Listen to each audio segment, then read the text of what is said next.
السلام علیکم ورحمۃ اللہ وبرکاتہ۔ رب اشرح لی صدری ویسر لی امری واحلل عقدۃ من لسانی یفقہوا قولی۔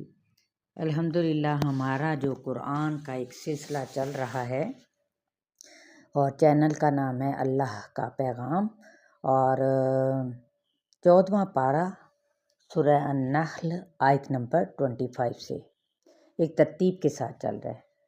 اعوذ باللہ من الشیطان الرجیم، بسم اللہ الرحمن الرحیم، لیحملوا اوزارہم کاملۃ یوم القیامہ ومن اوزار الذین یضلونہم بغیر علم الا ساء ما یزرون۔ لیحملوا، ہا میم لام اس کا روٹ ورڈ ہے، لفظی ترجمہ بھی ساتھ ساتھ دیکھتے ہیں اور کچھ اس کی ہلکی سی ڈیٹیل بھی، تاکہ وہ اٹھا لیں اوزارہم، واوزارا اپنے بوجھ، کاملتاً پورے کے پورے، یوم القیامتی دن قیامت کے، ومن اوزاری اور بوجھوں میں سے، الذین ان لوگوں کے، یضلونہم یہ گمراہ کر رہے ہیں ان کو، بغیر علم علم کے بغیر۔ ایسا کیوں کہا گیا یہ بھی ہم جان لیں گے۔ الا ساء، خبردار کتنا برا ہے، ما یزرون واوزارا جو بوجھ وہ اٹھا رہے ہیں۔ اب کیونکہ جو شخص ایسی گفتگو کرتا ہے یا قرآن کے بارے میں ایسی رائے رکھتا ہے، وہ صرف خود ہی بھٹکا ہوا انسان نہیں بلکہ اوروں کو بھی بھٹکانے کا ذمہ دار بنتا ہے۔ ایسا وہ بغیر علم کے کرتا ہے۔ عموماً قرآن کے بارے میں ایسے ہی لوگ رائے رکھتے ہیں جو قرآن کو سمجھتے نہیں۔ جب تکبر کے ساتھ جہالت بھی شامل ہو جائے تو پھر وہ تکبر اور بھی شدید ہو جاتا ہے۔ اور ان کو بوجھ کیوں کہا گیا؟ کیونکہ یہ ان کے اپنے غلط عقائد اور خیالات اور اعمال کا بھی بوجھ ہے، اور اپنے ساتھ دوسروں کو بھی اپنے اس رنگ میں رنگنے کا۔ بسا اوقات دوسروں کی گمراہی کا بوجھ اپنے بوجھ سے زیادہ ہو جاتا ہے۔ اگر آپ کوئی غلط کام کرتے ہیں نا تو آپ کو دیکھ کر 10 اور لوگ کرتے ہیں، تو پھر 10 کا ہی غلط کام حصے میں آ گیا۔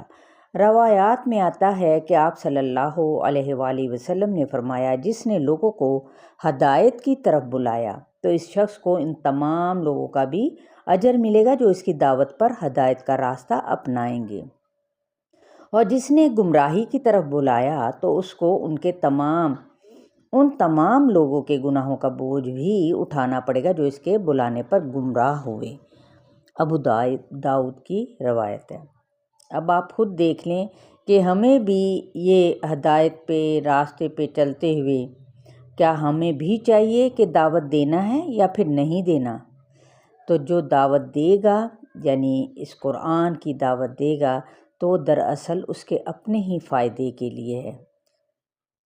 گویا نیکی کی طرف بلانے والا سب کی نیکی سمیٹ لیتا ہے، اور گمراہی کی طرف لے جانے والا سب کے گناہوں کا بوجھ ہی سمیٹ لیتا ہے۔ روکنے کا طریقہ کیا ہے؟ کہ انسان صرف زبان سے کہے کہ یہ معمولی بات نہیں، کسی کے بارے میں سنی سنائی باتیں مشہور کرنا، کمنٹ غلط پاس کرنا، غلط بیانی کرنا، ساری خوبی ایک طرف رکھ کر سنی سنائی بات کو شوشہ بنا لینا، اور یہ باتیں حقارت کے ساتھ کہہ دینا کہ یہ پہلوؤں کی کہانیاں ہیں۔ اللہ رب العزت فرماتے ہیں کہ انہیں کہنے دو، یہ اپنی وجہ سے بھی اور دوسروں کو روک کر ان کے گناہوں کا بوجھ بھی اٹھائیں گے، کل کو انہیں پتہ چل جائے گا۔ استغفر اللہ۔ قد مکر الذین من قبلہم فأتی اللہ بنیانہم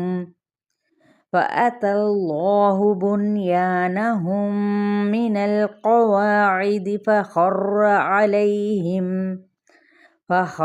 علیہم السقف من فوقہم وأتاہم العذاب وَأَتَاهُمُ الْعَذَابُ مِنْ حَيْثُ لَا يَشْعُرُونَ قد تحقیق مکرا چال چلی الذین ان لوگوں نے، کن لوگوں نے، من قبلہم جو ان سے پہلے تھے، فَأَتَى اللَّهُ تو آیا اللہ تعالیٰ بنیانہم ان کی عمارت کو، من القواعد قوف عین دال بنیادوں سے، فخر خرارا تو گر پڑی، علیہم انہی پر، السقف سین قوفا چھت، من فوقہم ان کے اوپر سے، اور اتاہم العذاب آیا ان کے پاس عذاب، من حیث جہاں سے، لا نہیں، یشعرون وہ شعور رکھتے تھے۔ جب بھی انبیاء دنیا میں آئے ان کے ساتھ یہی معاملہ ہوا، اشارہ ہے ان کے ساتھ ایسی چالیں چلیں، مثلاً فرعون، نمرود، باقی انبیاء کے مخالفین، تو نتیجہ کیا ہوا؟ ان کی سازشوں کا، ان کے جال بننے کا، ان کے مکر و فریب کی عمارت بنیادوں سے ڈھا دی گئی، یعنی ان کی چالیں ہی ان کو لے ڈوبیں، وہاں سے عذاب آیا جہاں سے انہوں نے سوچا بھی نہیں تھا۔ علم والے کہیں گے جنہیں رسوا کیا تھا۔ ثم یوم القیامة یخزیہم ویقول این شرکائی الذین کنتم تشاقون فیہم قال الذین اوتوا العلم ان الخزی اليوم والسوء علی الکافرین۔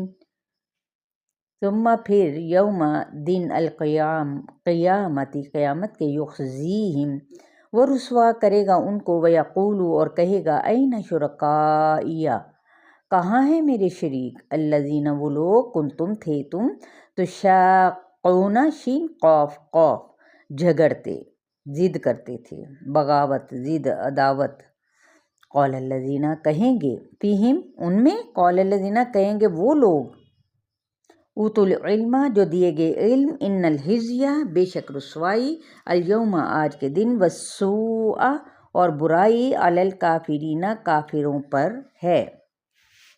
بات یہ ہے کہ کچھ لوگ جھوٹی بنیادوں پر برائی کا مقام بیان کرتے ہیں، ان کے پاس اپنا کوئی ایمان، کردار نہیں ہوتا، وہ پھر وہی آیت یاد رکھیں جرف ہار والی، وہ شخص جس کی بنیاد کھوکھلے گڑھے پر رکھی گئی ہو۔